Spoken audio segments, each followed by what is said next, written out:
Yes, people, welcome to Board of the Bridge podcast, special edition for Man City versus Chelsea preview. I'm here joined by my fellow co-hosts, other Chelsea match-going fans. Mo, how are you? First I'm and foremost. good, bro.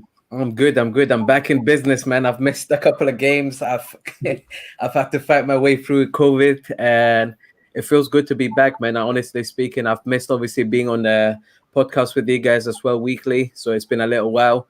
And but the main thing is, bro, I'm back at the games. I'm here to support the team. I'm here to talk Chelsea, the good, the bad, the ugly. Let's do it, man.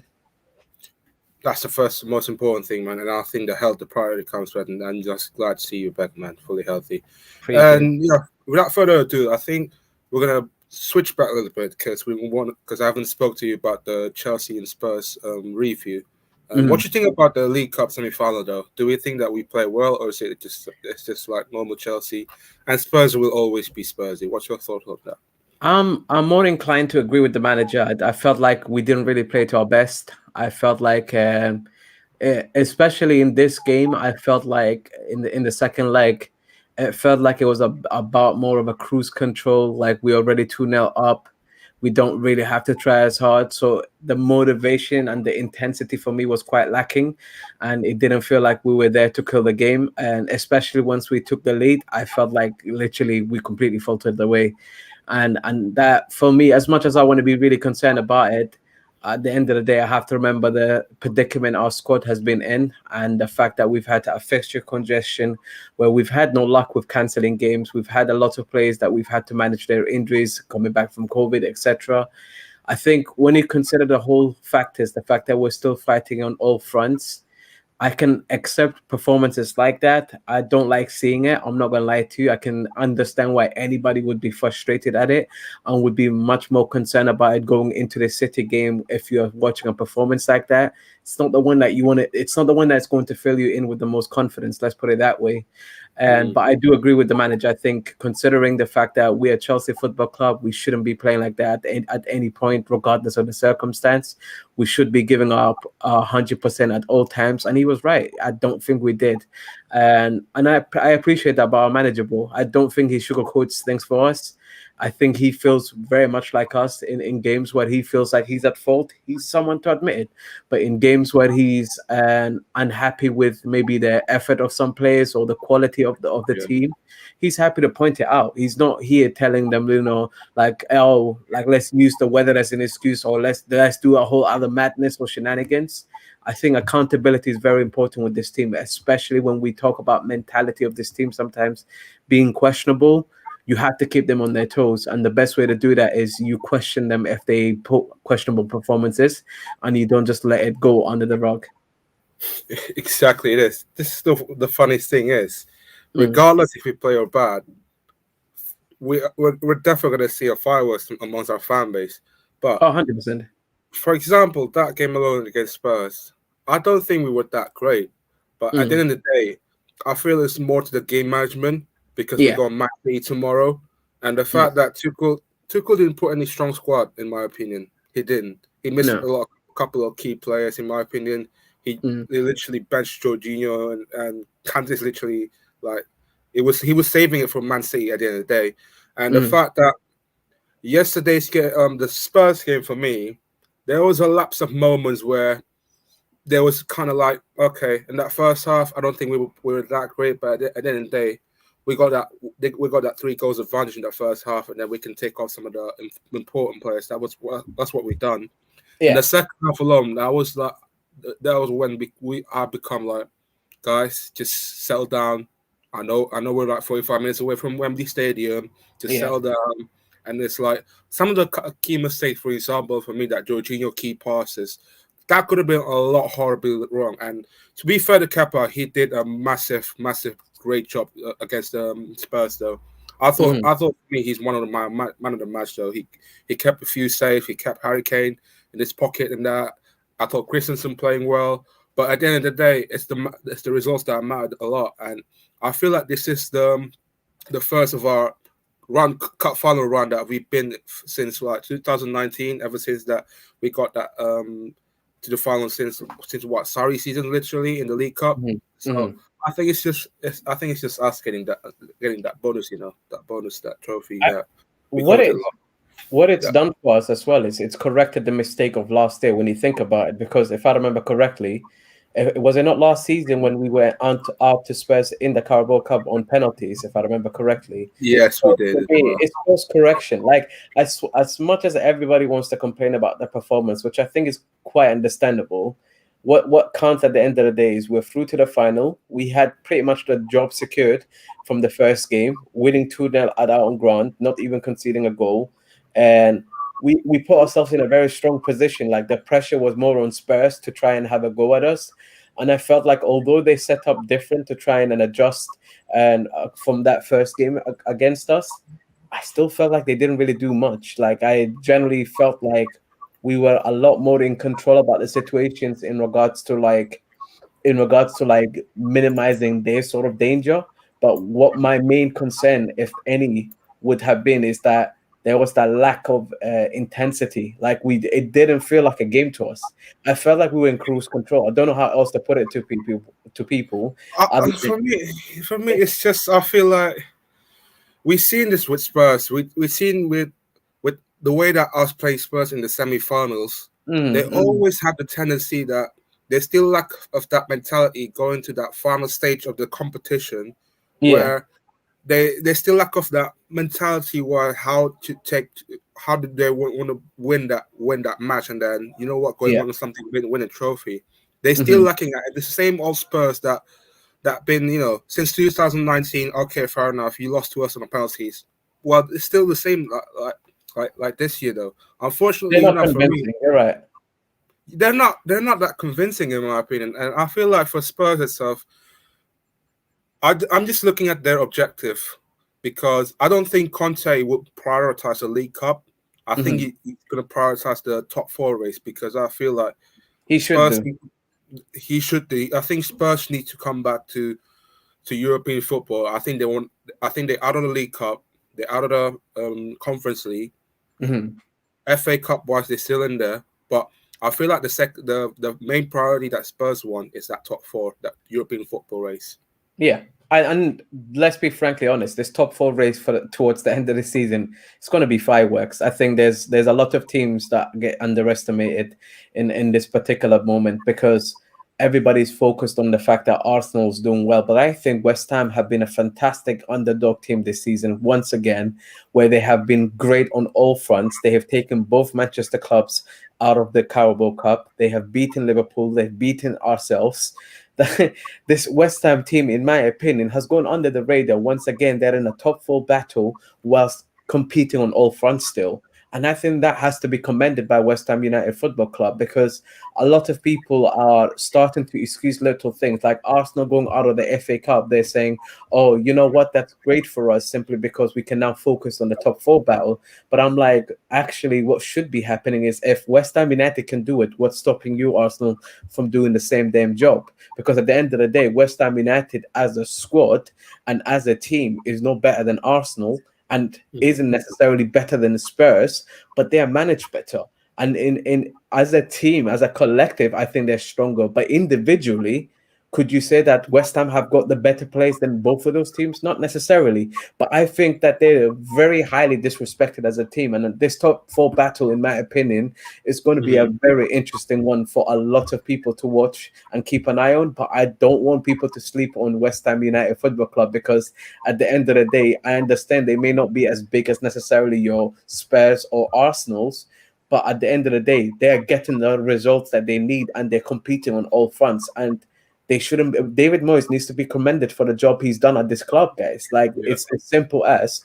And I'm not going to excuse Spurs underachieving. I am not going to excuse Arsenal, who've spent 150 mil and are looking to spend more this January window to try and strengthen their squad. Just because their expectations were so low based on the season start that they had, doesn't change the fact that their squad is actually capable of battling for top four and should be in contention for it. But I'm not out here trying to give you props for something I should have expected you to be in the first place.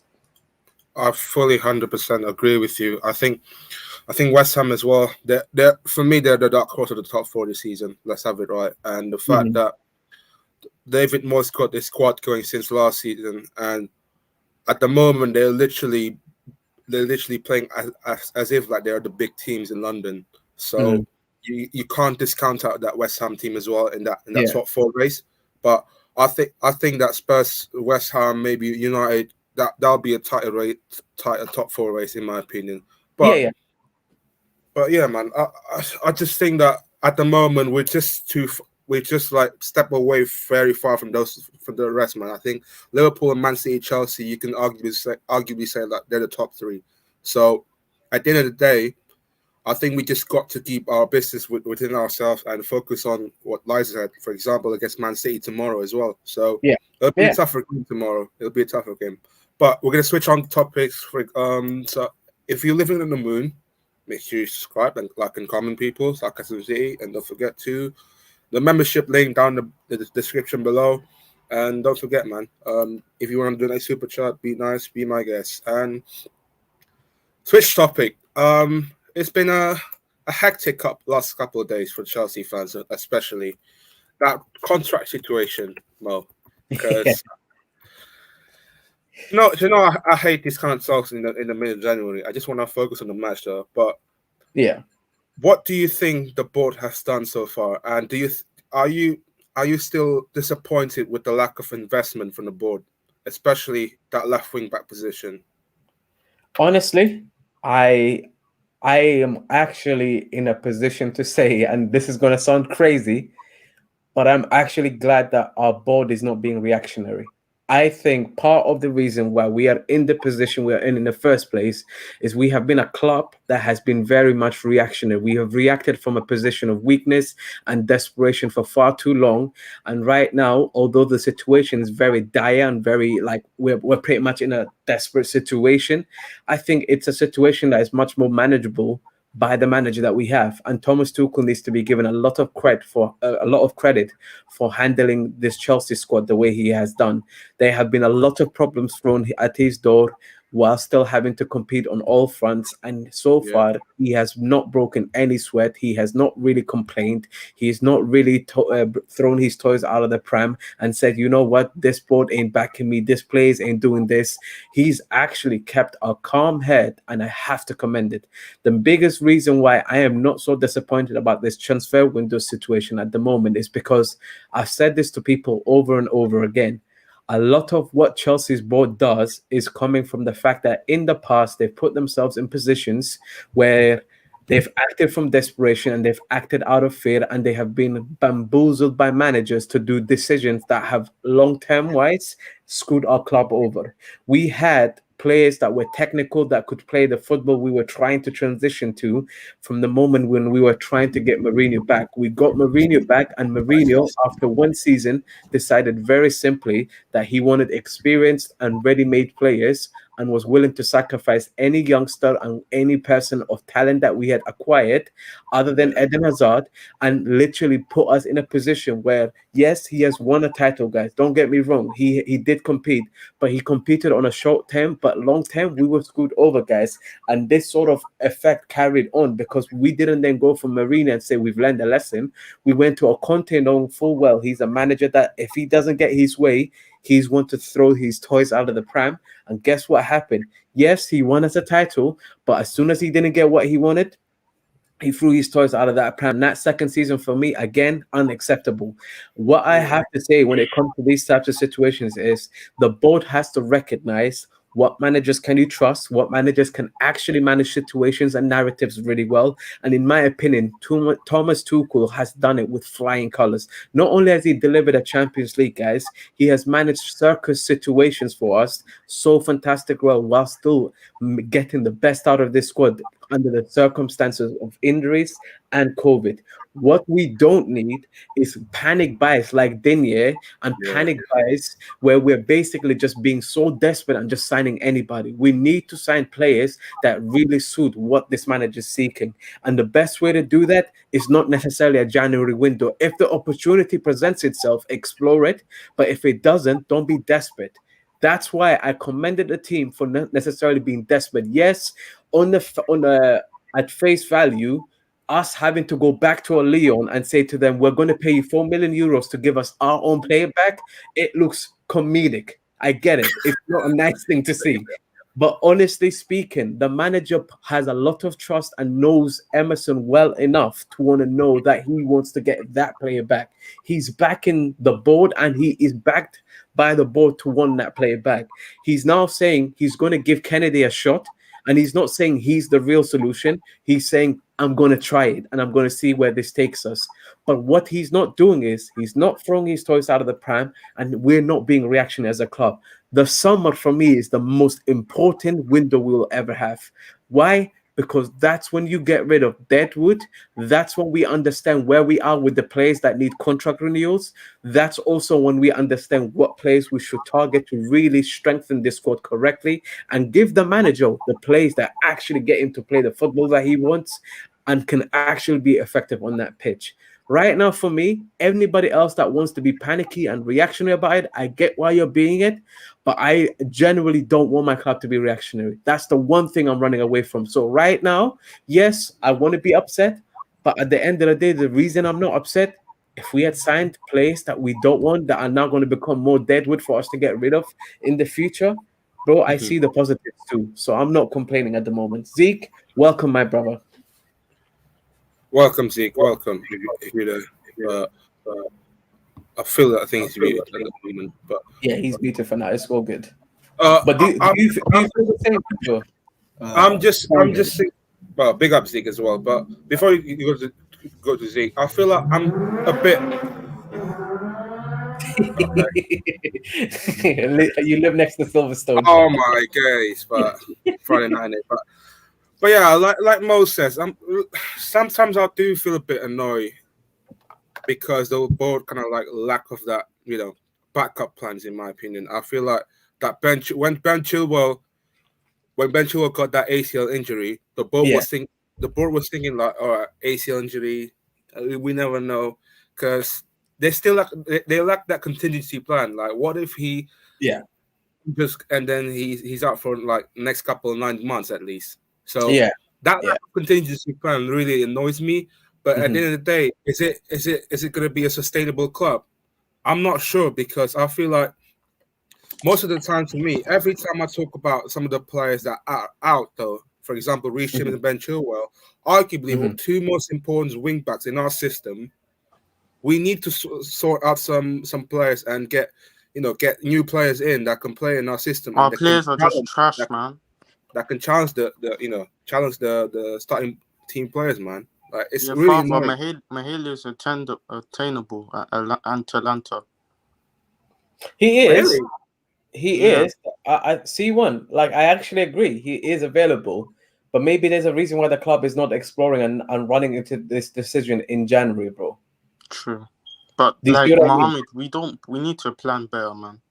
I agree. The planning part, trust me, I cannot argue with you guys. There's no argument on my side. What I'm saying to you is, guys, look at the like, if you just go back in our history, guys, on transfer windows, there has been a lot of reactionary moments from our club. And the fact that they're not being reactionary is positive and taken away from the situation. I can easily be upset the fact that we have not addressed the Ben Chilwell and Reece James situations like we need to. But let's be frankly honest. Do you guys really believe that this Digne guy would have been a long-term solution to the problem? Because Everton were also saying he has to be a permanent signing. They weren't saying we're going to lend him to you and give you an option to purchase, which would have been ideal for Chelsea to then explore. They were saying we're trying to get rid, and you need to pay 25 mil. Like, what do you think of the situation? If I can say something real quick, Go for it, bro. He's called up. Yeah, that's not the point. But I discussed this with like Mohammed and even like C1. Like, I totally agree with Mohammed. Like, for me, I said from the get-go, like, Digne, like, is not good enough for like where I want Chelsea to be. So for me, like, if it was like for a short-term plan, like 6 months, and we reassess in the summer, I was totally for it. But like buying him like permanently, I was totally against, because if we think about it, like, Chelsea has like right now we have like 6 or 7 left backs, and that's what like people don't think about as well.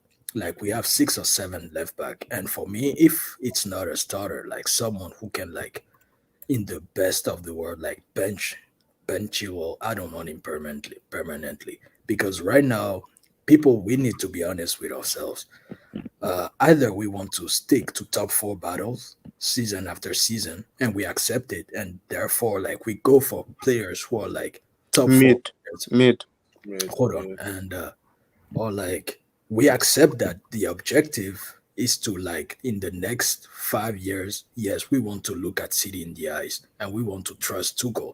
We want to let him build. So if that's the plan, and I hope that's the plan with the board, we have to act accordingly. Like I'm sorry, guys. Like like no matter who how good he is, like Digno is not someone like who can like let's say bench Chilwell and like Yeah, carry he's not better than Ben Chilwell. yeah and carry us to a league title. Like right now, like let's the players that we call deadwood, that's because like we suffered from time, and I totally agree with Mohammed. We suffered from time, like from poor planning. We were just like trying to get this player like for a short-term fix, or like this player because the manager, who's not like a long-term option, wanted him at that time.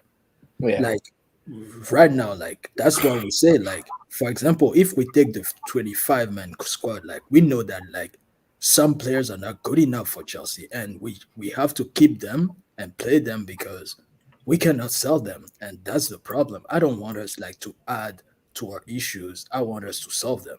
And Yeah. I totally agree with Mohammed. For me, like the next, I said it for time, like the next two windows, the next one like in Vital. summer and the next one in winter are like vital for Chelsea. That will tell us like if we want to, if we are a team that can look at City in the eyes, or we are a team that will battle with Arsenal and Man United for top four. Mm. Yeah, and I'm really like looking at the board right now because I keep saying it. People can think that I'm obsessed, but for me, Tuchel is like a match made in heaven with Chelsea. Like right now, he's the best option we can have, and we have to continue with him because he's happy here. And I don't want us to fumble this. I'll be honest with you guys, like Yeah. because I'm a Chelsea fan. Like it's been like almost 5 years we didn't win a title. Like I miss that, guys. I miss that. Yes, Champions League are like amazing and all that, but like a league title is different as well. I miss that, and I feel like Tuchel might be the guy. Tuchel showed us that he can go toe to toe with like the two best managers in the world. I don't want us to fumble that, and that started with like proper planning with him. So I agree with Mohammed. Emerson is not my first choice, but if that's the guy that can help us do damage limitation, and Tuchel thinks that's the guy, let's try to get him. If it's not possible, we'll try and see what Kennedy is because Kennedy, let's be honest, like Kennedy cannot be worse a worse option than Saul or Callum Hudson-Odoi as left wing back. Yeah. Yeah, I hear that. All right. So you want to spice things up this conversation? Yeah, let me spice up. Mohammed knows, man. Go for it, bro. Now, on a serious note, I agree with you. If we're being honest, what the board are doing to Tuchel is very disrespectful after the 12 months, coming up to the 12 months he has had. He wanted a right wing back. They didn't get him. Cool. They changed Reece James' role, and now Reece James is practically dominating games for us from that new position in our squad, which is fair enough. Same with Chua. But Reece James, if you guys remember, when he got injured from the City game and he came back after the international break, he has not had a rest. He did not have a rest during that period at all. He did not like take a game off. Like I think only one game he came off. And that's a problem because he shows to me that he doesn't trust the other options there when Reece James is fit. And if you're going to do the same thing last summer, then we're just going to put other pressure on other players like your Reece James, like your Chilwell, like even Rudiger to a certain extent, because there was a point where Rudiger was not getting any rest. And yes, Sarr is stepping up, but at the same time, we are still worried about what Sarr is capable of doing. Yeah. And for me, Mohammed, yeah, this midfield issue is not necessarily an issue, but Jorginho plays a lot of games, and with his lack of athleticism, it is a problem. Someone who doesn't have much athleticism, much speed, much energy, plays a lot of games, and we can't rotate him in and out because we don't have a six that can come on the last 20 minutes when Jorginho needs a rest. And people are wondering why Jorginho was playing with painkillers or he's dropping stinkers. Yeah, he's Like- basically playing through a pain, though. Like you said, I think he's been fine recently, like in terms of, like, physically, but he was playing for like a month and a half. Like, it's not good. And if we go into next season with not what Tuchel wants again, we're gonna be in the same issue. Maybe not so much in the midfield, but in the wing back issue. And you see how when Tuchel changed it to the way it suits Reece James and Chilwell, they were doing a lot. And if we don't get the wing backs that can do that, or get or find adequate players in Coburn or whoever, it's going to be a problem for us next season. Yeah. Mo, you want to add something as well? I think the main points that you guys making, there's no argument, Zeke and Siwan. I think you make very valid points. I think the biggest thing for us to kind of take away from this whole thing is that, yes, the manager has not necessarily been backed in the ideal manner that we'd like to see, considering what he's done so far. But we have to also look at it from the board perspective. Like the last two other managers that they had prior, where they tried to back them. Let me correct myself, because some people will argue that Conte wasn't fully backed, but they were trying to. Let's not lie to each other, because Romelu Lukaku is a player that he actually said he wanted, and it only got ruined based on the fact that the board was trying to do a negotiation tactic, and it just backfired. And then that whole Diego Costa situation or all of that stuff messed everything up. But when you really think about it, I do feel like with our board, there was a shift from the moment that Mourinho kind of screwed them up, that they are not going to give managers as much power. And going from Mourinho and then going into that Conte relationship that didn't really work out as well. I look at it from the board perspective. They have had basically managers that haven't had the best interest of the club in mind, and that have wanted immediate success over everything. Now, part of that is as a result of what the board are also putting as an expectation. Because I think if you're trying to grow a set of players that are young, that are academy players, and you're also signing young talent and want them of a certain age so that they have a nice resale value, the expectations need to align with what you're actually asking of a manager. If you're telling them that you need to compete on these fronts, otherwise you lose your job, we are creating an environment where young players cannot thrive and be given the patience to develop themselves. We're also making it difficult for managers that play more and exciting football or more and risk-taking football. We're basically giving them unfair scenarios where we're telling them in short periods of time, you need to make player X play this football, and that player X has never played that type of football. It's just unfair. So the reality of it is there's blame to be taken in everywhere.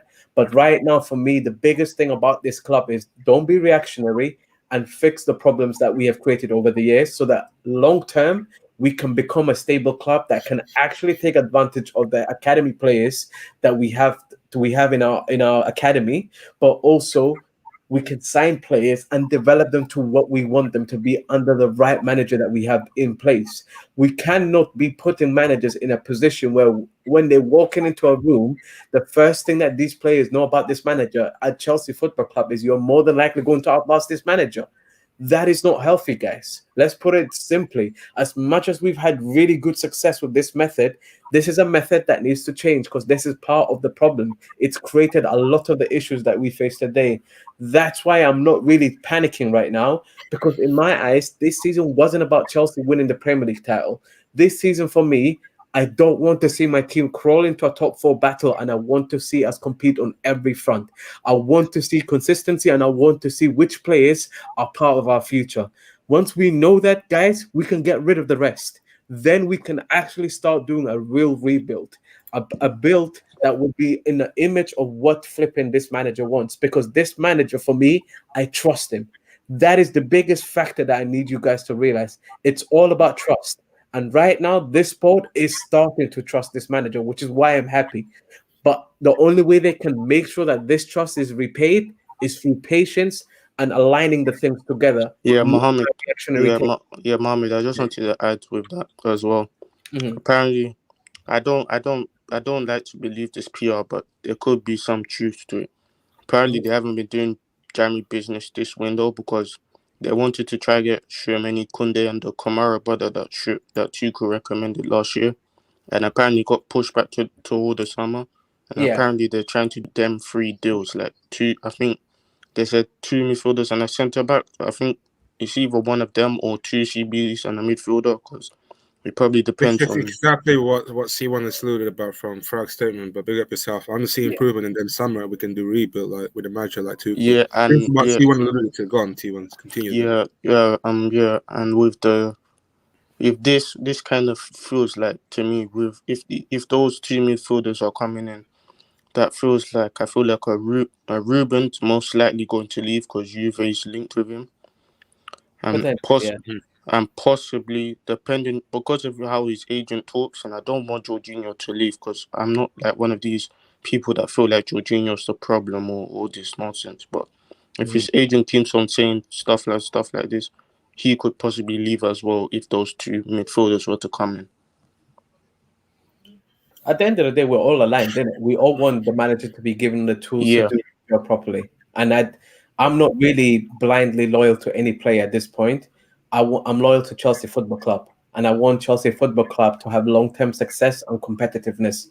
And the only way to do that is with a manager that understands the task at hand and is showing me the good signs that I want to see in a manager that can actually be here for us longer than 2 years, longer than 3 years, hopefully. Yeah. And right now, Tuchel is showing all the right signs. Yeah. If I'm the board right now, then I'm making sure I keep the scaffer for a long, long time. But in order to do that, I need to make sure the relationship between us as the board and with Thomas Tuchel is always strong, and there was always the backing in it. Yeah, That's all. That's if I'm the board, man. And Yeah. the fact that imagine if some of these players start balling, everyone in the system, we have a team covering deficiencies, an eye for a goal, good pressing and defensive cover. We're going to be a team that nobody wants to play against. And the fact that Yeah. go on, see what you oh, sorry, Zeke. Go on, Zeke. Sorry. No problem, bro. I'm sorry to cut you. Like you said, like I really like your last sentence because that's the first that's the major sentence Tuchel said in his first press conference. We want to build a team. Keyword is build. We want to build a team nobody wants to play against. And so far, I'll be honest, guys. Like he's been true to his words. Yes, we're not there yet, but you can see changes. When I take the Chelsea that Chelsea at like January 26th and of 2021, like the day before, like we officially like put Tuchel on, and I take the team right now. We cannot say that there are no changes. Like there are massive changes. Like I'm sometimes even like surprised that a team like the same players can play so differently, and that shows the quality of the managers in place. And for me, like Mohammed said, like he didn't show us anything so far to like not get backed and not get like our full support. And I'll be honest with you guys, I feel like one reason why we let City win like 3 titles in 4 years and almost like 4 right now in 5 years, we have to look at ourselves as well. Like yes, City like is a dangerous team, but other teams like other big teams also like fail to like be competitive and true to their status. Because I'll be honest with you, like if that's not normal that a team should that's that a team winning like 3 prems in 4 years is not something normal. We used to pride like ourselves with this league, saying that it's the most competitive league in the world and stuff like that. But if you let a team win 3 titles in 4 years, that's not really like the image you're showing. And I feel like we have to look at ourselves as well. Like not having stability with managers is something that cost Chelsea. Yes, we have titles. We win, or we almost win something every year. But like, I feel like I still feel like there's something missing for me. Like we could have done way better than this if we have trusted like a manager. And I understand like the fact that you don't want to give too much power to one manager and be like he'll fail us and stuff. But like once you find the right guy, yes, like Roman always wanted Pep. We all know this. But now What about like if we cannot get like the original Pep? How about we build our Pep with Tuchel? Tuchel can be our Pep, and I pray that the board gets this, because I'll be honest, like every time that we change manager, we're doing a step back. That's basically it. And you cannot say that you want to get closer to your objective if you keep doing step backs, no matter like at what pace you keep going. And for me, he's just showing us that he can be the right guy, and we have to act accordingly. Okay, Mm. like, we try. Zeke, let's think about the worst case. If we allow Tuchel to scrape through the season and continue to work miracles, and the Yeah, board refusing to back him, then you start to see the tensions will run high. He yeah, won't be because able to hold his stance forever. hundred We percent. owe him what he wants now. That's Yeah, why If not, this summer is vital. and I'll even add something like gone. the fact that he stayed silent last summer, saying that he's happy with the team, shows me that he's someone like who's not scared to like fight, and that's something I rate. Because if you compare to Conte, like Mohammed said, the second season, once he saw that in January that he wasn't like backed, he wasn't given like the player he wanted, he gave up. And we know that this team mentally we don't have like monsters. We have to be honest. So the players most likely they follow the leader, which is the coach. Mm. So once Conte gave up, our players like gave up as well. We had a horrendous second half of the season under Conte for his second season, but right now back at Tuchel, Tuchel is showing this team that yes, guys, he's telling the boy, yes, I don't have the best team, but I'll show you what I'm about. I'll do Mm. my best. And so far, he's proving it. I just want the board to understand that it's not because this guy is doing miracles that he can do it like every season. It's not because we won the Champions League that this team doesn't need upgrades. Mm. I hope that I'm not like this type of fan saying that, oh, I wish we don't win anything so the board will see that, oh, this team is not good enough. No, if we can win something, win it. Because that's how you keep you stay a big club. But for me, I need the board to understand that if Tuchel tells you that, okay, Aspi is not the guy I can build with for the next 5 seasons, if Alonso is not the guy, yes, get him like quality players and then judge him. Because for me, if you get quality players, you cannot lose. Even if you fire the manager, the team is still strong.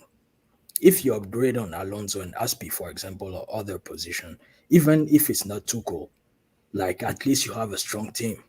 Yeah. You don't have an average team. And I need like I don't want specialists no more. I want players like who can like play, Versatile, mostly yeah, versatile, versatile, and players who can like flexible. adapt to Tuchel, because Tuchel is someone who plays Yeah, defense. Zeke, I just wanted to add in, and I wanted to get most take on this. For me, the problem at this club, we have a very technically and fundamentally and decision making and intelligence wise, we across the board is very inconsistent. I just wanted to get your notice on that moment. So wait, technically, what are you talking about? The players, right? Yeah, the player, everyone, yeah, players in the squad, and yeah, players in the squad. I would agree. I think there are players that are very limited from a technical mindset, but they're also limited in terms of creative problem solving. You have to understand that some of the players have played under systems that have not really asked of them what we're asking of them today. You look at Azpilicueta and you put him in, forward positions, whether that's at wing back or whether that's as the right side of a three centre backs, and there are moments where he has the ball, and you can clearly see that he needs seconds extra than a normal play would in that position in the modern day, where he has to think about what he wants to do and how that helps the team. And there are players that instinctively nowadays will just do it. I'm so grateful for what Aspilicueta has provided for us over the years. He has been one of our most flexible and loyal players who we signed for 7 mil. I don't think that I look at him and I think, you're absolutely rubbish, you're useless, get out of my club, I hate you. That's not what comes to mind. I actually think you've been a great servant to us, but it's clear that our relationship is no longer tenable because of the fact that we cannot ask you to do what you simply cannot do and are creatively incapable of doing. And that's what I've come to with some of these players. Aspi is one of them, flipping, and Alonso's another one of them. Thank you, but you gotta go because you don't do what we are asking you to do. And it's basically us having to carry you through matches. That is a problem. At any given team, at any team of any level, I am telling you, carrying any player out of an 11-man squad is difficult. It Yeah. is completely and utterly difficult. That's why the technical ability of players is one problem. But even if it's not just a technical thing, for me, it's about being a problem solver. And on the pitch, it's about providing solutions to your team, being brave on the ball, asking for the ball, making the right pass, making the right cross. And unfortunately, with some of our players, they're just not there. They can't do it. As much as anybody wants to say anything about some of these players, I can't back them. I tried so many times to tell people I'm not even out here trying to be disrespectful. I want the players to succeed. But if you're just not capable, you're not capable, bro. It's like telling me to run a marathon. I can't do it, bro. You might as well sell me. If you think I'm gonna do, I'm not your guy. Same with these players. They need to look at the flipping mirror and understand you can't serve Chelsea, and Chelsea cannot serve you. And as simple as that is, we need to all move on for everybody's sake. And that's where it's not just Alonso, it's not just fucking Barkley, it's not just an Aspie, it's not just the players that we're naming every single day. It's There's any players in the attack.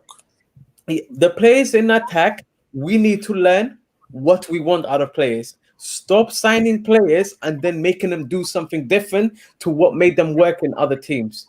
There are some players you cannot train. Werner, you cannot make him a technically gifted footballer all of a sudden when he controls the ball, takes on his man. That's not what he does. But Werner is a space investigator. Werner is a presser. Werner, on his good days, when he's confident, can finish, but he can miss too. So the fact of the matter is, accept where he is or don't buy him at all.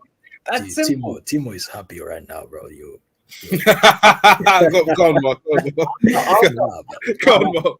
I love God. Timo Werner, bro. Like, I'm not gonna lie to you, though. The reason I back him is because, bro, he doesn't put his head down. He keeps trying and try again. I can't. I'm honestly, as much as I want to cuss him out sometimes, I respect the hustle, bro. You're trying. Do you get what I mean? I'm not seeing on the pitch, just walking around, having us like flipping fit about the fact that you just missed a chance. No, you keep trying again and again and again. That's why he's popular with match-going fans. And as much as I understand for the rest of us that want to get efficiency out of this player, bro, if you watched him in the Bundesliga, as many chances as he was putting away, the amount he was missing was almost equal. That's how fucked it was. And, so it's not a new thing to me at all. He's just not scoring now. Yeah, and if I can add something here, like a lot of people who are like getting onto Werner didn't watch him in Bundesliga. I'll be honest, because like Mo said, we said it in several spaces, bro. We see you, Jam. Don't worry. We see big you. up, James. Gonzi. Is that big up, Jam? Werner is someone who like for me, like I call him a volume player. Like he will get a lot of chances. He will waste a lot of chances, but he can score. But if like you restrain him to like, let's say 1, 2, or 3 chances per game, yeah, he can miss all 3. But like if he's someone used to like getting like 10 chances, let's say a game, I'm exaggerating on purpose. But yeah, the more he'll get, the more likely he'll score at least 1 or 2 of them. But the problem at Chelsea is that since we're a big team, we don't play like we don't play against like teams that open up. So like low blocks, or even when there are spaces, you don't get like as many chances you would like against like in other teams. That's a yellow card, Jam. So like you have to do the Nah, man, Jam, you're fine, bro. You have to do the best out of what? And that's the problem with Werner. But for me, like I don't back him, but he has like my utmost respect because he's someone who doesn't give up, and I rate players who don't give up. I'll be honest with you. Like I don't like players who go and complain. And I said this about Lukaku. I'm not like bringing it up, but like Lukaku is older than Werner, but Werner is way more mature, like in his way of like handling things. But Less main character syndrome. yeah, that's another subject. And secondly, for me, like at Chelsea, we have to stop like rewarding like players because they're nice guys. Yes, like I like Aspi. Like, Christensen though. See? yeah, like Christensen for me, like Don't no, hold no, back no, no, because you're no, on the no, stream, bro. no. That's not even No, my say point. in the chat, see. Go No, on, but see. like for me, Christensen, you owe a lot to Chelsea. But if you don't want to show us like loyalty and like let's say resign, thank you for your services and good luck. Same You goes said for more us. than that, Zeke. Yeah, but I'm on stream right now. I have to be let's say corporate. But on on for Aspi, he's my captain. I defend Aspi for time, but like Mojo said, right now we're carrying Aspi. We are carrying Aspi. He's the captain, but we are carrying him because if we expose him, we'll be in trouble. But like right now, is the perfect moment to stop because we did that mistake with Ivanovic, for example. Ivanovic did the year like a year. Uh, he did his last season for me like he wasn't supposed to play. Like we should have like sold him before or like part ways because for me like Flip's sake, Jam. bro, he Fucking was hell. it was painful for me like to watch Ivanovic, someone I loved, like being so much in difficulty. And I feel like that'll be the same with Aspi. Even coming from the bench, you see that he doesn't have the legs. For me, like, thank you for Yeah, your he's services. gasping for breath after Yeah, 60 minutes. like, thank you for your services. You wore the armband proudly. You won titles with us. Let go finish your career in Spain. And Let, now we have to like rebuild and give the path to the young ones. And the last thing I wanted to say about that, I'm sorry guys, I don't know if you saw it, but like Broja's family, like they want Yeah, him I to saw it, stay. bro. They want him to stay at Southampton because they feel like there's no path, there's no clear path for him. Troll 2.0, man. And I don't want us to like jeopardize like our youth for like players who are not like let's say at Chelsea standards. Because for me, I'll be honest with you, I'm okay to lose young players if there's better than them in the team. Because at the end of the day, we are Chelsea. We want to win Oh titles. my But if goodness. the established players are not like at the level, and you feel like the young ones can do better and have a higher ceiling, we shouldn't like sacrifice them. But yeah, that's what I wanted to. no, I hear that. I hear that. Can we move on to tomorrow's game? Because I know Yeah. we can rant on about Chelsea Sorry, play, guys. all Yeah.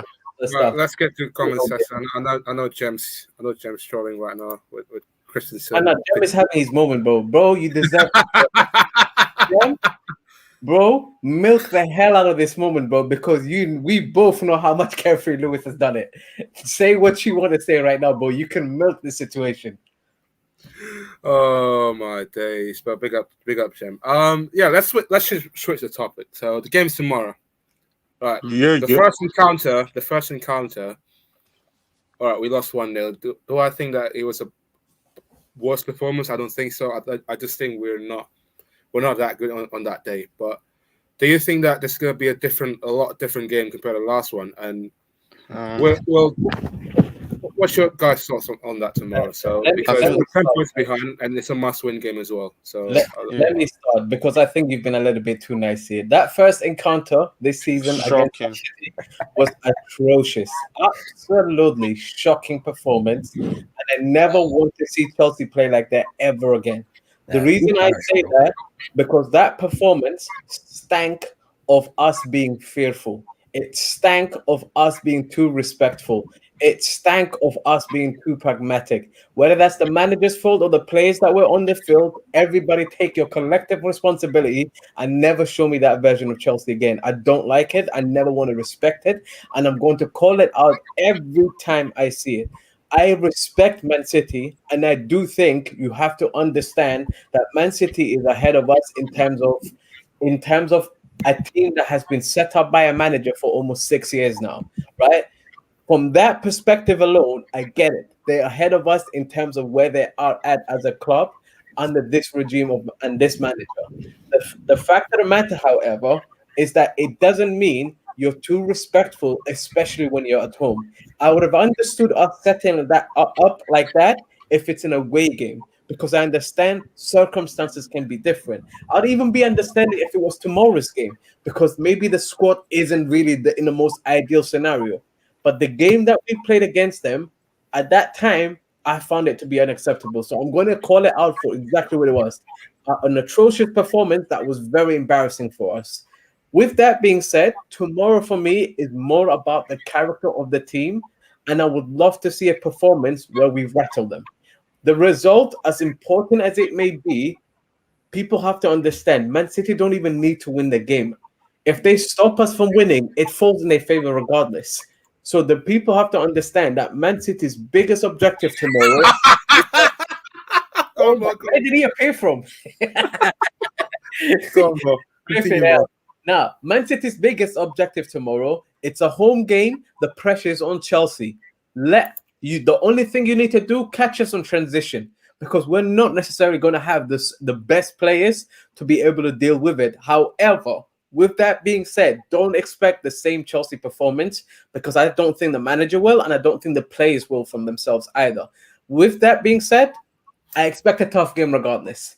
I do think this is the type of game where more than likely it will end up either in a 1-1 scoreline, or it could end 0-0, simply because both teams will be very aware of each other and both teams will be looking to catch each other out. That sometimes sounds to me like a game where you cancel each other out, unfortunately. So with that, I'm hoping for the best, bro. I'm not going to say too much. Flip, hell, carefully, Lewis is running with this. Yeah, if I can say something real quick about Oh, the game. go on. Close yours, man. Uh, Oh, dear Lord. for me, like, I agree with Mo. Like, for me tomorrow, I don't know why. I feel like it'll be a draw. But if there's something more than the score, I want to see a different performance. I'm not as harsh as Mo because I know that that game shocked him. I know that Mo is the calmest of us all. Like, so if he's mad at this, yeah, I understand. But I was Bro, just it like, wasn't even a loss. Like, Zeke, I yeah, want to like that's the can thing. handle Like, losses, bro. It's the manner in which we played, bro. yeah, It's 100%. really we're scared of you. Bro, That's what it like felt I, like. I took it as a slap. Like for me, if you told me that We Chelsea, got bitch yeah, slap, fam. like if you told me that game like Chelsea lost like 4-0, I would have Yeah, accepted. Like he didn't look like a 1-0 like loss. He looked like a 5-0 loss, a 4 or 5-0 loss. And I don't want that tomorrow.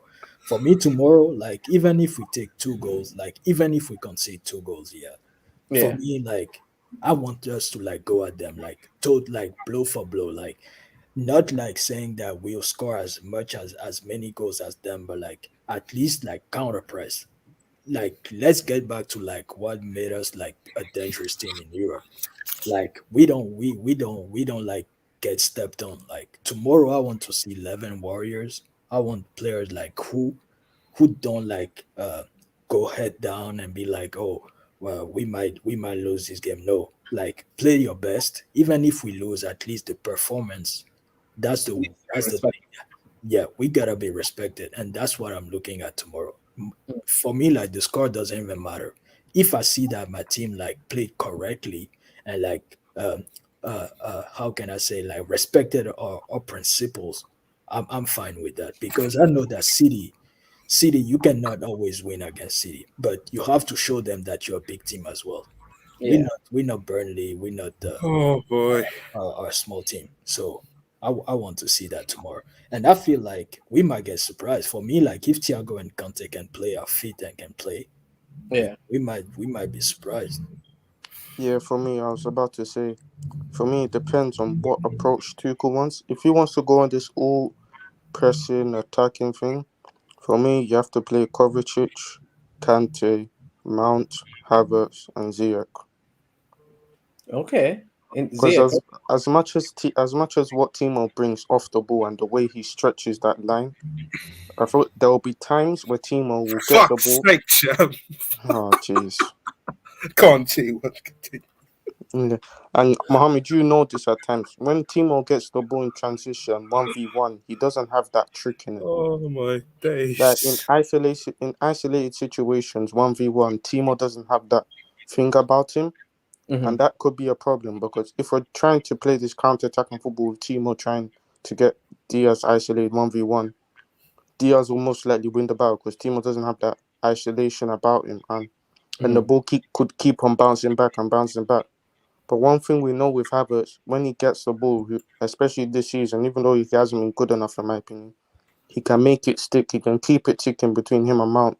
And he can pick the pockets in transition. And even if City at times will sit back, we'll be able to keep the ball better with them three, in my opinion. Obviously, Ziyech is the outlier.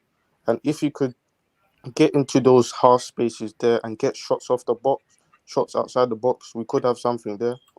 It just depends on what approach Tuchel wants. Because if he wants this all aggressive in City's face, you'll probably have to play a Kante Kovacic pivot with like Havertz, Mount, and Ziyech. Do you think C1, like tomorrow's press, like I know that this press thing is something that's really important for us. Do you think it's important that we have a high press, or do you think we are actually more smart about it and we do a mid press that would enable us to be in a position where we But can defend when we need to, but we can counter if we need to as yeah, well? I think we'll do a mid press. I think because we know what's it called? City have the passes to play those balls over the top. I Yeah. think we'll do a mid press. So like the first 15 minutes, it wouldn't surprise me. We go press, we might make a chance here and there, but I feel like it depends on how Tuchel wants to play it out. If he wants to like control the game, slow it down, and try like make City work for it a bit more, then we'll probably play a Jorginho, Lukaku, Timo, like a Timo. But if he wants to go all high energy, make it end to end, get in their faces, make them feel a bit uncomfortable, I would like to see them five play tomorrow.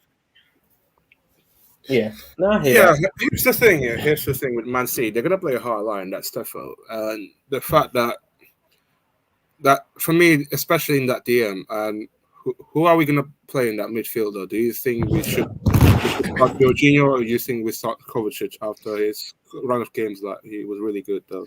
Like, what do you guys think? For me, Yeah. like my issue is that I want us to counter press, and I want us to match their intensity. And I don't. I know that the first 15 minutes will be key. Like that will tell us like if we can go toe to toe like with them or not, because like they'll try to like settle their rhythm, try to like open us up, and we'll see. And so for me, like that might surprise people, but I wouldn't bench Jorginho tomorrow because even though he's like I won't say a liability uh, in terms of defensive options, but he's someone who's slow, so like they'll target him. But for me, if we can get out of that, he's our best option, like in terms of like initiating like plays and like getting players. But we'll need him to release it quick tomorrow. I'll be honest, like we cannot try to like do sideways, Sorry. try to control and stuff. So that'll be key. But I don't know why. I feel like we'll see Kante tomorrow as well. But for me, the fact that they lack a Oh, bit of I'm done, I'm discipline done. against City's midfield, that will be a problem. So for me, like I'll go Jorginho Kante. Just because I need that discipline in the midfield, like someone who sits, and I feel like Jorginho is still like one of our best playmakers. I just need him to be like fully fit tomorrow, like be like Yeah, at for least me, percent yeah. of. With that in mind, like for me, my problem is that DM. If Man City don't have a DM, I think Pep gonna overthink it. But with that in mind, I don't think he would want to go into this game. All right, I got COVID cases. We got Chelsea tomorrow. We're in the momentum. We literally have 1 week to prepare.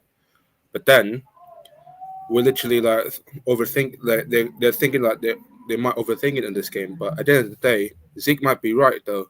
Like we need someone in that midfield that can control and also can defend from the counter attack. And that's why I would like to see Kante start as well.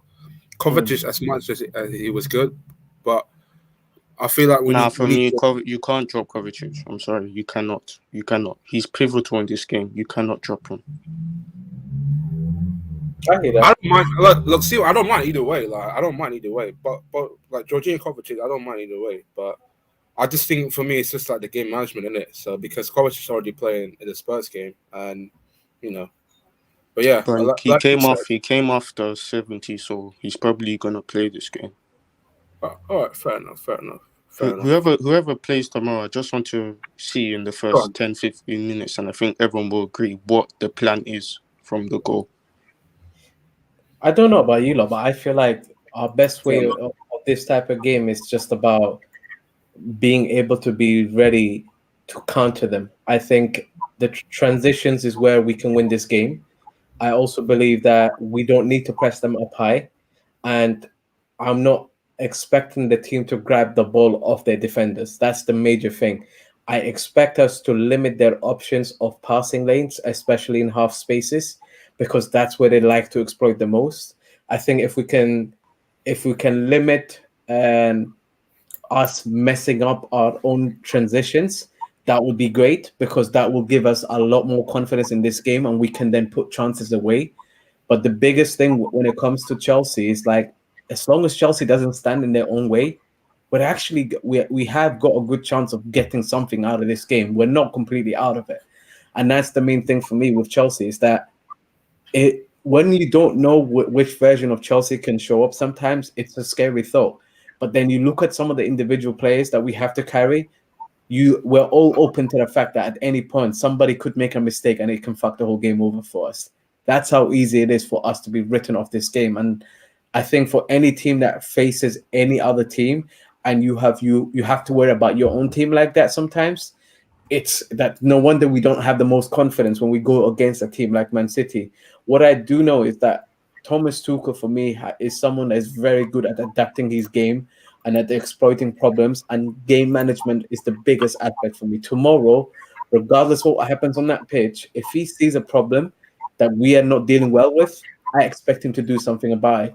In the same breath, if he sees that there's a chance for us to exploit something, I think he'll find a solution to try and exploit that problem for us. So I'm feeling fairly confident in terms of saying that we can give them a game. Can we get a result? I just think sometimes these types of games are beyond just getting a result based on you are playing your opponent. Sometimes you get a Man City that beat Arsenal 2-1. I think we can actually get a result tomorrow, though. Say again? I think we can get a result tomorrow, I though. think we can. I think it's totally possible. It's just my midfield for me, like as much as I understand why some people want to start Jorginho, I do feel like Conte and Kovacic have shown they've shown really good effort. And I do feel like they make us more fluid as a team. My worry is that sometimes in a game, Man Or City. in transition, Yeah, sometimes. Man City is a team that you need to sometimes also limit the amount that they have the ball. With that being said, I'm like, nothing stops us from implementing that strategy at some point in the game, anyways. So maybe starting with energy and correct mindset is much more important. Now, rather, I start with the positive mindset of playing players I think are press resistant, can carry the ball, and are actually hard workers for the team in terms of being mobile and Yeah. athletically handle a lot of situations. Even though I'm saying this, we still have to remember we're still going to have to play with an Aspi and an Alonso, and that in itself is a Yeah. for us to have to deal with in this team. So Aspie will always give 100%, but we know his legs are done at 60 minutes. yeah, but again, it depends on how we use Alonso as well, because I've seen him in games not use him in scenarios where we are exposed as much. But again, that really depends on that side. And if Rudiger is on his game like I usually know him to be on his game, we can have a really good game. But Man City is not to be played about with, guys. And But I do think they're not as formidable as people make them out to be. I just think they're very good at finishing chances. yeah, and like I don't know about you guys, but for me, this Man City, even though like they're dominating, they're not as good at like as they were like let's say 2 or 3 seasons before. So Mhm. for me, there's a chance. I'll be honest, but we have to play the perfect game. Like You know what's crazy? it seems cliche, but like we have to. So like if everyone doesn't pull up at like a 110% tomorrow, it can go either way. Like it can be like really dirty to watch, or like it can be like a masterclass. And I hope that we lean towards the masterclass. Yes, you were saying something, Mohammed. Yeah, what's crazy is this Man City team has scored more goals in 2021 than they have when they had that record-breaking season with the amount of goals. Right, and Sane won Young Player of the Yeah, Year as like well. That when I found out this stat, yeah, I was like, what? With no, hold on. They scored more. yeah, Yeah. it's actually scary. What do Guys, you they, think they're about not as good that? as that season. That- Nah. That's impossible. Nah. Bro, I'm not even playing. What? Mm-hmm. Nah, In this 2021, they scored more goals than they did the last the years prior. It's like something like 1 or 2 goals or 3 goals, I think, if I remember correctly. But they're very good at I was finishing. shocked. Yeah, they're very good at finishing them because that That's quality why wise, Man City don't have to play well, guys, to score goals. yeah. We need to remember. You just know Man City How are much capable. chance, guys, this team finishes chances. I wish we could say the same about our team. And you know, Mohammed, the reason why I think Kova and Kante might be good tomorrow, because you see someone like KDB Yeah, outside the box, you know what he's capable of, and them two will shut him down more than maybe a Jorginho, because Jorginho is the type of player when Man City have the ball, if someone's about to thread it through the half space, he will make that last minute interception. But if we're gonna try play this high pressing team end to end thing, I don't like leaving Jorginho in transition, because that's his like one weakness, isn't it?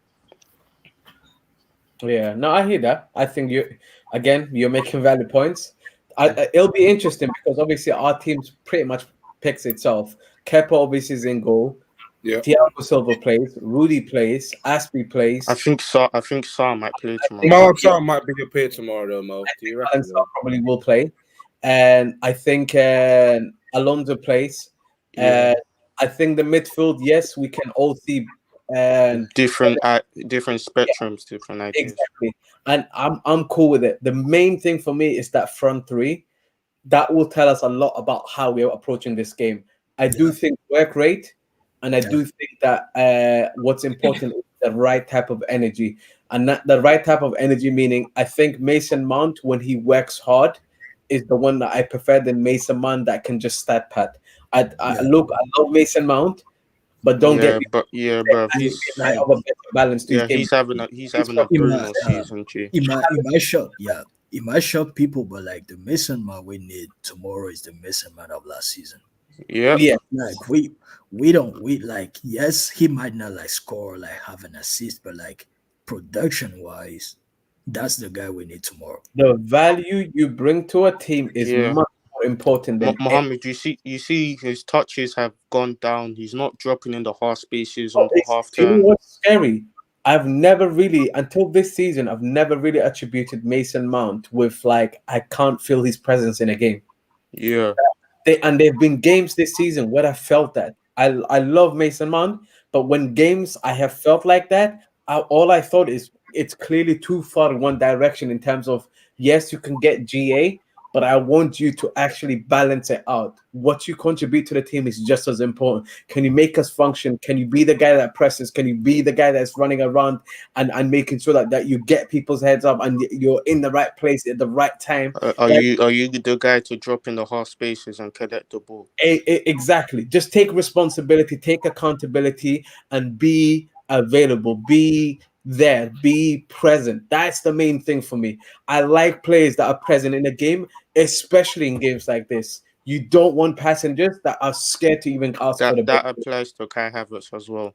It applies to everybody. I'm not like there's no one I'm singling out. Would Lukaku start? I'll be honest with you. If we're talking finishers and we want people that can finish, he would be a guy I would be considering to start. Because let's be frankly honest, the rest ain't got They're shit. not reliable. They're not as reliable as him. Like, let's be honest. But for me, would you start Lukaku at this game after the performance against Spurs? If we really want to do this high octane, getting Pep, I don't think him and Timo playing together is that smart in this game in particular. We can't have two players that both can potentially lose the ball for you. We need players to play alongside these players that can actually keep the ball. So to me, if Lukaku starts, Werner cannot start. I'll be honest, guys. We cannot complain about the first game and put Lukaku and Werner on the field because that was one reason why we couldn't like escape their press. Like, Because you fit it into them, they couldn't yeah, control it. because like they couldn't like either keep the ball or like have first touch to help the team like progress. So for me, I totally agree with Mohammed. Like we cannot have both on the field tomorrow. And for me, the fact that we need runs, I wouldn't start Lukaku. That might shock people. Yes, like the 100 million striker is Yeah. not starting against like City, but for me, Mm. Lukaku doesn't start tomorrow. If he finishes the game, he finishes the game. Don't get me wrong, but it Yeah. doesn't do it for me. But yeah, If it's I'm if it's not 1-1, that's what we Lukaku put. comes on. Yeah, unless like Tuchel like is ready to go with Lukaku, and if Lukaku start, that means that Timo cannot start for me. Like I totally agree, both cannot start. So, but I don't know if like Lukaku can perform with Havertz right now. I'm not trying to gamble tomorrow. I wouldn't start Havertz and Lukaku together based on what's happened in the past either. It's strange, but I'm starting to get to this point where I'm like, yo, what combinations actually work? Because it's scary. When you look at it, Lukaku can bring you the presence, can bring you link up, can bring you like an eye for a goal, but he Aerial lacks presence. pressing. He lacks the pressing. Like, let's be honest. Guys, Yeah. we're not going to play a false nine, though. We're not going to play a false nine tomorrow. I think if we play a false nine, it'll be probably Havertz. Yeah. That's the only way I'd see it. But I don't think this game screams out to me that more than likely Lukaku will get a start. Yeah. I feel like he will.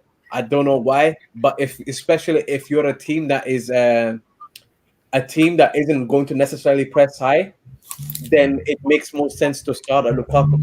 Yeah, if that's the case, then we might have to. Then that's when Jorginho can come into the mix, because if we're gonna try play this maybe mid to low block against City again, some I'll of be that. honest, No. low block. We I know. don't think they're going to play low block. No. Low block is asking for them to. Yeah. Low block is a problem against Man City. I don't want it. I'll be honest. The reason I also don't want it is if the deeper we are, the crapper we are at getting. Yeah, because I remember last time we couldn't beat their press. We couldn't beat their press. Yeah, we couldn't get out of 1.5 last time. And for me, I'll be honest with you guys. I also feel like media wise, benching Lukaku for Liverpool, like he missed Liverpool. Like if he misses City as well, and we don't win, we'll have lots of like papers about that. For me, if Lukaku starts, as well. if Lukaku starts, Havertz can't start, Werner can't start. It has to be Mount, Ziyech, Cho, or Pulisic. It has to be one of them four. I'm going to disagree on that because they're going to play high line. We need someone to run behind those lines, though. Lukaku can run in behind, though, can't you? Yeah, but and plus Timo, if you think about it, if we're trying to do this mid press with Lukaku, because there's going to be a time so we're going to try to press. We need Mount and Ziyech are our best pressers, even statistically, I think. So I can't lie. Well, it's disagree to disagree at the end of the day. Yeah, I hear you, Timo.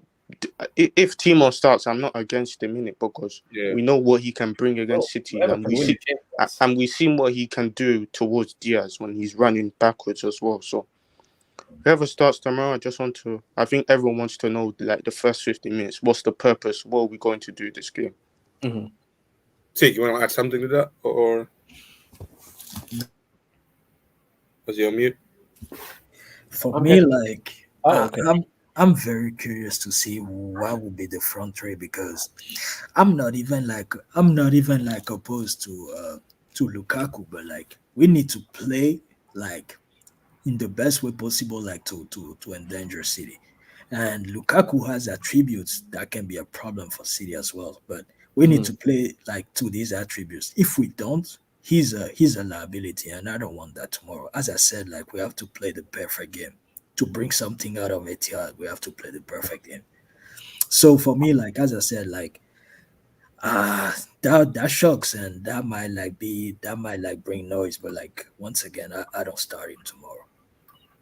You don't start him. Yeah, like there are too many. I have too many questions like at hand right now. Well, I don't know how they worked in the week, but like I have too many questions for Lukaku right now to start him in that type of game. That's true, but that's why I feel like Lukaku's starting, because you can't drop him in 2 big games. You know what I mean? Yeah, Yeah. you cannot drop him, but like Lukaku didn't show us as well that he already like gelled correctly in the team to be able like to play to his full strength and the team like to play to his strength. Just a question for you guys, like just pivoting away from Chelsea for a second. Do Yeah. we know what players are definitely missing for Man City? Nah, they haven't said. They haven't said anything, but they said about COVID cases I apparently. think a couple of them are staff and about maybe 5 are part of the squad. So they have an outbreak, but we don't know which players in the first team are No, even. they haven't actually said, and They I haven't don't actually think there's been said that. leaks as well. They're smart. I can't lie. Mm. They actually have 2 COVID I cases. don't even know what we're setting up for, guys. This is how crazy this is. Like, it's actually mad that we don't know who we're setting up for.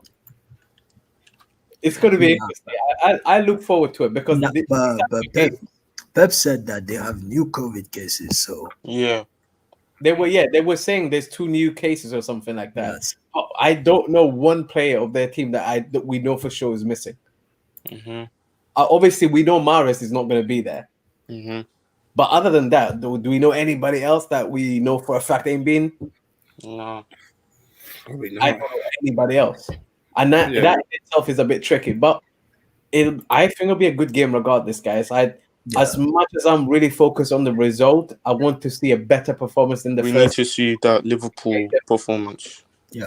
And ideally not conceding being 2-0 down. I honestly cannot do another first half like that ever again.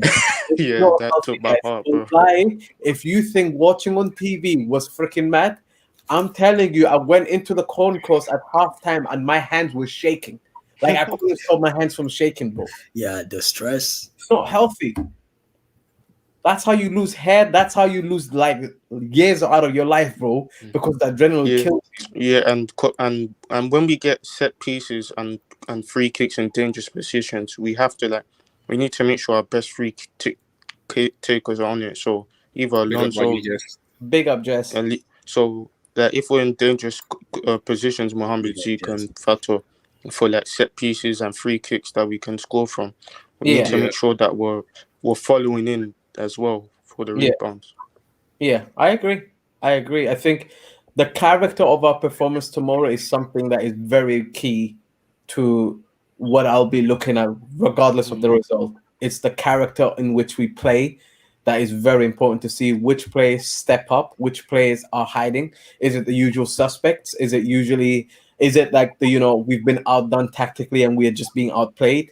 Like I would like to find out just to get a better understanding of this team. Yes, we are not necessarily in the most ideal of scenarios from a defensive point of view because our defense basically picks itself.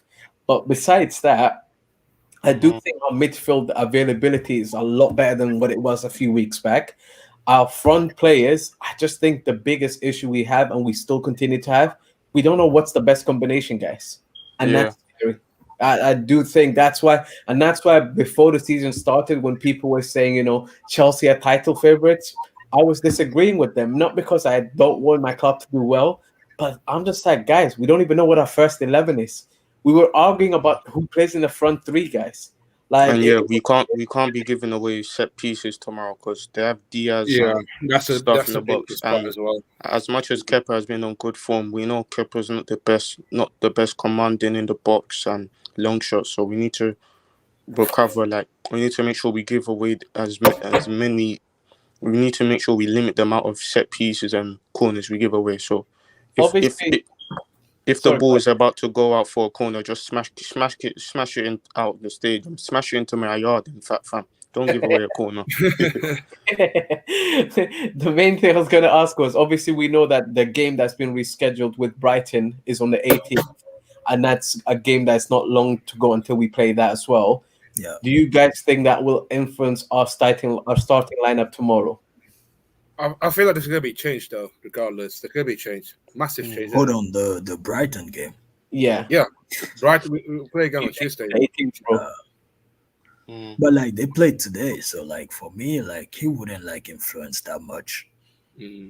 Not really. I obviously like it's not an ideal scenario. I'll be very honest in saying that Is it at the bridge or No, it's the Brighton. it's at the Brighton Stadium. okay? Fats, are you It's gonna, doing prediction? Yeah, I feel like yeah, we let's do won. a prediction for this game, and then we can Wow. kind of wrap up with Brighton thoughts. Wow, what's your 11, guy? What's my what? Sorry. What's your 11?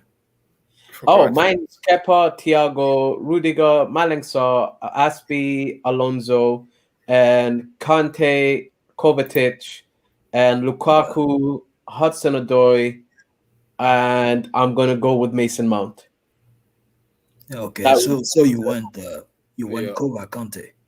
Yeah. Okay, like I have the same as you, but I just have like Georgie instead of Kova. Yeah. I think it's gonna be heavy rotate basis though. I feel like the Brighton one. So And for let's say we change some of the players. Like you can see maybe Kante's coming in for the Brighton game, and maybe Cho as well in that sense. So wouldn't be surprised if there's gonna be a rotation wise on Tuesday.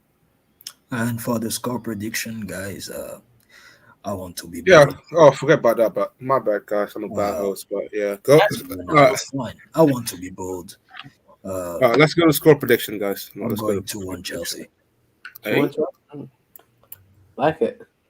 Hope you're right, brother. And see what you saying, bro? Yes. Is my mic bugging? No, we can't.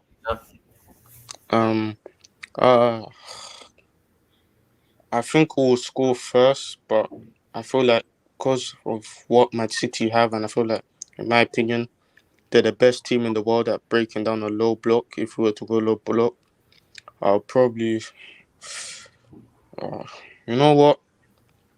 Let me go for it. Alonso win. Let me go for it. Alonso winner, 2-1. Let's go. Stay in the chest, man. I'll go 1-0 win. I'll go 1-0 win Chelsea. It'll be a tight game. At least 1-0, 2 win.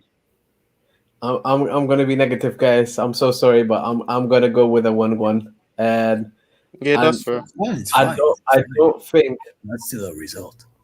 It's crazy because my biggest thing is like if I knew that our team can be relied upon to keep a clean sheet, I would feel more confident about these types of games. It's an away game.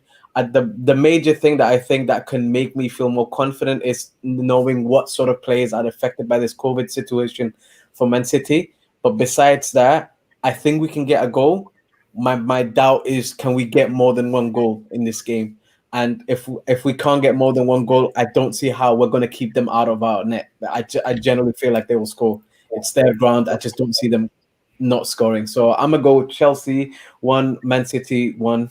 Or let me do it the other way. Man City 1, Chelsea 1. Since it's at the Etihad. Who's scoring for you guys tomorrow?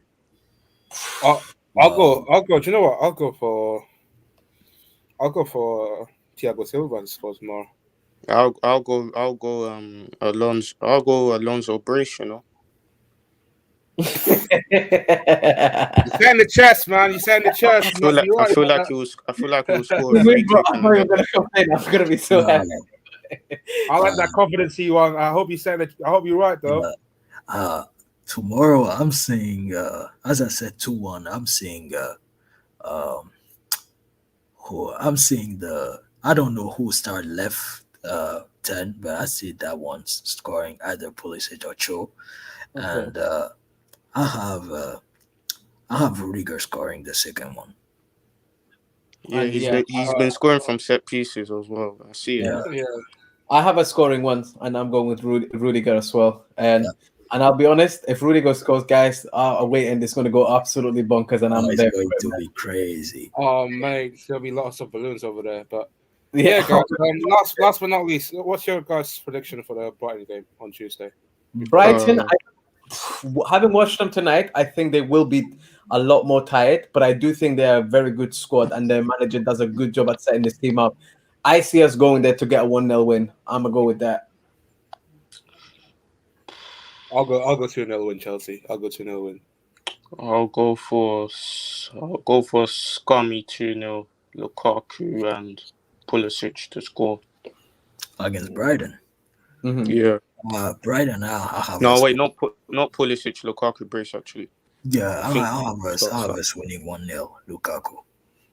All right, there we go. Big up, guys. 33 likes already. And unfortunately, we're going to have to end it here, people. Sorry about that because I have to start another stream in the next 5 minutes. And we've got a basketball watch along, Warriors versus Ball. And guys, if you haven't already, make sure you subscribe and like for Sarcasm CE channel. And you want to become a member, the link is down in the description below.